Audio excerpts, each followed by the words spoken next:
آپ کو پتہ ہے وہ لڑائی کیسے ختم ہوئی؟ اسرائیل کو سپورٹ کیا برطانیہ اور فرانس نے، وہ پیچھے ہٹے رشیا کی دھمکی سے.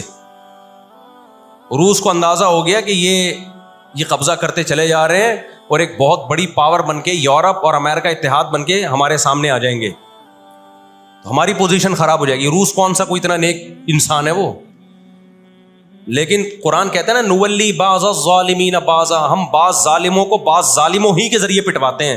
محلے میں ایک دادا گھوم رہا ہوتا ہے بدماشی کرتا، کمزور پٹ رہے ہوتے ہیں، اللہ دوسرے دادا کو پیدا کر کے اس کو پٹواتے ہیں اس سے، اور پھر کہتے ہیں تجھے کسی اور سے پٹواؤں گا میں. روس نے کون سا اچھے افغانستان میں جو بربریت کی اس نے کس قانون کے تحت افغانستان میں گھسا تھا؟ وہاں بھی افغانی اس کے خلاف کھڑے ہوئے اور مار مار کے بھگایا اس کو. پھر جو آپ کے 40-42 ملک ابھی افغان طالبان کے ساتھ لڑ کے گئے ہیں وہ کس قانون کے تحت آئے تھے بھائی؟ ایک شخص کو پکڑنے کے لیے، اسامہ بن لادن کو پکڑنے کے لیے آپ نے پوری ریاست کی ایسی کی تیسی کر دی. تو ان کے اپنے لیے اصول کچھ اور ہیں، ہمارے لیے اصول بولو کچھ اور ہیں. اس لیے انصاف اصل کب ہوگا میرے بھائی؟ آخرت میں. لیکن آپ کی اطلاع کے لیے آخرت سے پہلے دنیا میں بھی ایک دفعہ ہوگا، اور یہ ہمارے پیغمبر صلی اللہ علیہ وسلم کی بشارتیں ہیں. آج وہ فلسطینی نہتے ہو چکے ہیں، نہ مصر میں ان سے لڑنے کی طاقت ہے کیونکہ مصر 3 جنگیں لڑ کے ہار چکا ہے، نہ شام میں ان سے لڑنے کی، شام کے اندر تو خود ایسی سازشیں کی ہیں کہ اس کو کھوکھلا کر دیا. جو بھی طاقتور ملک تھے اسرائیل نے ان کو اپنے راستے سے پہلے ہی ہٹا دیا. اور یاد رکھو اسرائیل صرف فلسطین نہیں چاہتا ہے، یہ ہماری بھول ہے. اسرائیل گریٹ اسرائیل کا قائل ہے جس میں بہت بڑا خطہ ہے جس پہ وہ قبضہ کرنا چاہتا ہے. یہ یہاں رکے گا نہیں. اگر آج ہم غزہ کو اسرائیل کے حوالے کر دیں کہ چلو دنیا میں امن آ جائے گا، ایک حکومت ان کو دے دی جائے، چند لوگوں کو ہتھیار ڈلوا کے ان کو کنٹرول دے دیا جائے، تو یہ آپ کی بھول ہے. قرآن کہہ رہا ہے وَيَسْعَوْنَ فِي الْأَرْضِ فَسَادًا، ان کی فطرت میں ہے کہ یہ زمین میں ہمیشہ فساد مچاتے رہیں گے. جو بات ہٹلر نے کہی تھی وہ قرآن 1400 سال پہلے کہہ چکا تھا. ہٹلر نے قرآن میں دیکھ کے نہیں کہی ہے، ہٹلر نے تو مشاہدہ کر کے کہی تھی یہ بات.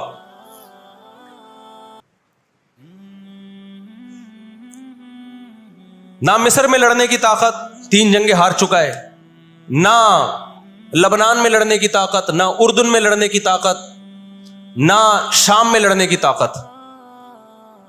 سعودی عرب اور اسرائیل کے حالات اچھے ہونے جا رہے تھے، یہ واقعہ ہوا، سعودی عرب نے الحمدللہ یو ٹرن لے لیا. ایک اچھا اقدام ہے سعودی عرب کا، ورنہ تو یہ مسئلہ دب گیا تھا. سعودی عرب پیچھے ہٹ گیا، اردن پیچھے ہٹ گیا، بہت سارے اسلامی ملک جو جا رہے تھے کم از کم اس واقعے کے نتیجے میں پیچھے ہٹے ہیں، وہ ایک اسٹیپ پیچھے کی طرف آئے ہیں. اور اب اتنی جلدی یہ آگے جا نہیں سکتے، ان کی اپنی عوام نہیں چھوڑے گی ان کو. اگر یہ آگے کی طرف گئے، یہودیوں سے انہوں نے دوستی لگانے کی، اسرائیل سے دوستی لگانے کی کوشش کی. میں بار بار کہتا ہوں جب میں یہودی کا لفظ استعمال کرتا ہوں تو اس سے صہیونی اور اسرائیلی مراد ہوتے ہیں جو اسرائیل کو سپورٹ کر رہے ہیں. سارے یہودی اس میں داخل نہیں ہیں. آج بھی بہت سارے یہودی وہاں فلسطینیوں کو سپورٹ کر رہے ہیں، دنیا میں مظاہرے ہو رہے ہیں فلسطینیوں کے حق میں. ہمیں اس بارے میں کیا ہدایات ملتی ہیں قرآن و سنت میں؟ وقت بتائیے، یہ گھڑی آگے تھوڑی سی، وقت کافی زیادہ ہو گیا. میں انشاءاللہ ہمیں اس بارے میں قرآن و سنت میں کیا ہدایات ملتی ہیں اس پر میں انشاءاللہ جمعے کی نماز کے بعد کچھ دیر بات کروں گا. وقت چونکہ بہت ہو گیا، جمعے کی نماز پھر لیٹ ہو جاتی ہے. اللہ تعالیٰ غزہ میں جو اہل اسلام پہ، فلسطینیوں پہ ظلم ہو رہا ہے، اللہ تعالیٰ ان کی مدد کرے، اور غاصب اسرائیل کو اللہ تعالیٰ ہدایت دے. جو ہدایت کے قابل نہیں ہے تو اللہ ان کو تباہ